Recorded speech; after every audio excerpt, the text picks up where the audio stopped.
way the Bruins were the first 10 minutes. You know, they weren't honeys, they were Winnie the Pooh. Quite the opener. Anyhow, I'll have to say this. You know, my favorite goaltender's got to be Timmy Thomas. But, you know, there's some times, are we going to show that there? You have to get up for the game a little. You know what I mean? I'm not saying he wasn't up for the game. But, I mean, when you switch down to Price, Price is right. Look, he's passes the puck and the guys aren't ready. Come on, what? You go, come on, you ready or what? He's ready in the game, and he does the same thing. He does the same thing in the game. So he's ready. You got to get ready. Now watch this. Gets it, grabs it, puts it out. That's the way to do it. Lovely. Okay. Now here's the plan of the Montreal. They got the speed, and they are using the speed. They've got a couple of plays here. We used to chip it in from the red line. Now watch this here. Works perfect. That was right off the thing. Now watch. Here's another one. Watch this. Drops it to the defenseman. Up it back. He puts it in, and the guy's on the fly. Didn't work out good, but they are using their speed, and that's Kirk Muller. Watch. He's going over with him again. And he goes with him the whole time, and there he is, still going with him all the time. And that speed's going to kill you. And here's Ryan White. He's out Bruin the Bruins. I don't understand it. This guy is one of the guys that they have to have. I know you felt Chicago was a little slow out of the gate last. It was obviously a little slow out of the gate last night. But just before we get to the Vancouver-Chicago series, Don, you know what tension there is around Boston and Montreal. Scotty Bowman, I remember vividly in 1979 for the right to go to the Stanley Cup. He came on, talked about his youth in Montreal, and the Bruins were his favorite team, and Bill Cowley, and he was uptight. You could see it. And I assumed that you would be extremely tight going into this all-important game as you appeared on Hockey Night in Canada.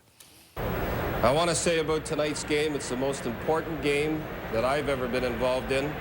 I want to win it badly for my players who I love. And also, I want to win because I need the money.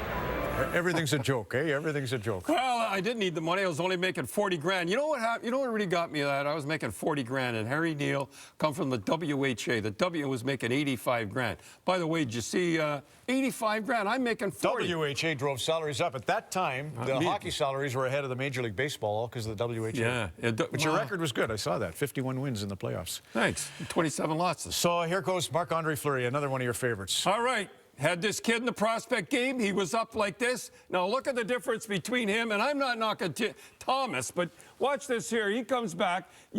Kids, I'm not saying you got to be all like this, but you got to be focused. You got to be ready all the time. Bang. Now watch this here. He's getting everybody up. And I know some of the fans of Timmy Thomas that's not his style. But gosh, you got to be ready. You got to get the team ready going like that.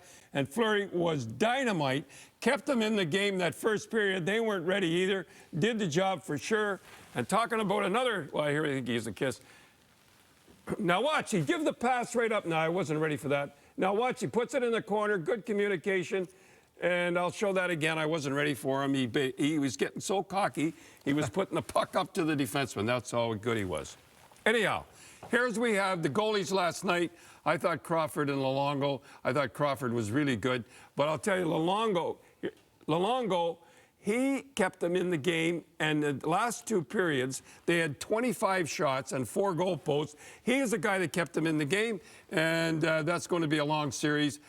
Chicago a little dumb in the first period. They just made it. They weren't quite ready, but by God, they had 25 shots in the first 2 periods. Well, let me ask you about that just before you get to your other favorite. There's Roberto Luongo, unbelievable. But you know what? It looked like Vancouver let their foot off the gas, and why wouldn't they? They were so dominant in the first period. Yeah. So do you think that Joel, with just the Taves line, they can actually get back in that series? Look, I know everybody's saying that you're playing them guys too much. What's he supposed to do? You got to play those guys to death, at least get a couple of try to get a game in there. He's got to play them. I know he's playing them a lot, but you got to play them. You play with what you got. And if you remember, and I'm not taking credit for it, but the very first game here in Hockey Night in Canada, I said they're going to be in a tough. You do not get rid of 6 guys. That Adam Ladd, I mean, that guy, or Edwin, he is the guy that I know everybody's talking about Buffalo, but Ladd, he got 25 goals, and I know it was the salary cap and all that, but you don't get rid of 6 guys like that, heart of the soul. Anyhow, they're still only down 1. Now, Biesca, one of my favorites. I know here he is again, the people in Vancouver. This guy, look at it, he blasts the puck, nobody covering the point, and he walks out of his end like it's no tomorrow. This is what I like about it. Look at this. He's got his head up. Look, kids, he's got his head up all the time, not looking down at the puck. He keeps it. in here, and he's here. He gets the puck out. Watch. He's got his head up, head up, head up. Keep your head up all the time like that. Don't put your head down. And while he's doing, especially on the shotty, on the goal. Yeah, but here's while he's doing, I got to hurry up because I don't have much time. I love Seabrook, too. He's the same type. And go ahead, run that if you can, if you got anything. No, we don't. All but, right. Let's get to and Detroit, I like Weber anyhow. A little tight. And him, Weber, old-time defenseman, which I love. Now, what is it now? Detroit wins coming back in their game. A couple of things that stood out for you. Well, first of all, Babcock, the very first thing he said after was Bertuzzi throwing him. First time he remembers, here's a guy 40-some. Is he 40, I think? Anyhow, he gets up. That shows you a little passion still in the game. You want to go on the whole deal. Naturally, two guys without visors. Pretty good. I like that. And we go to shot. And I want to show while they're doing that. I want to show, and I'm going to get it. I'm going to get this here. And I'm going to show it once for the playoffs. And then I'm never, ever going to do it again. That was Datsuk giving the guy the chance. All right, now watch. Look here. Here he is again. Datsuk, I didn't get that in. Datsuk is one of the best hockey players, as everybody knows. But look at that. He could have shot the empty net. I think he'd give it to Cleary. Cleary missed the net. Now, I'm going to do this here. And wait a minute. I know we got to. Everybody hates this. The players hate it. The coaches hate it. Fans hate it the most. I'm going to do it, and then I'm going to drop it. Get it? All right. Okay. Go ahead. Watch this here. This is absolutely ridiculous. And what it is, look. And I know what you say. It's very important for everyone to know. It's not the guys at center that they're throwing out. It's the guys encroaching from the circles. Absolutely. But listen to me. What happens is they give it the fake drop, and then the guys come in, and then they throw them out.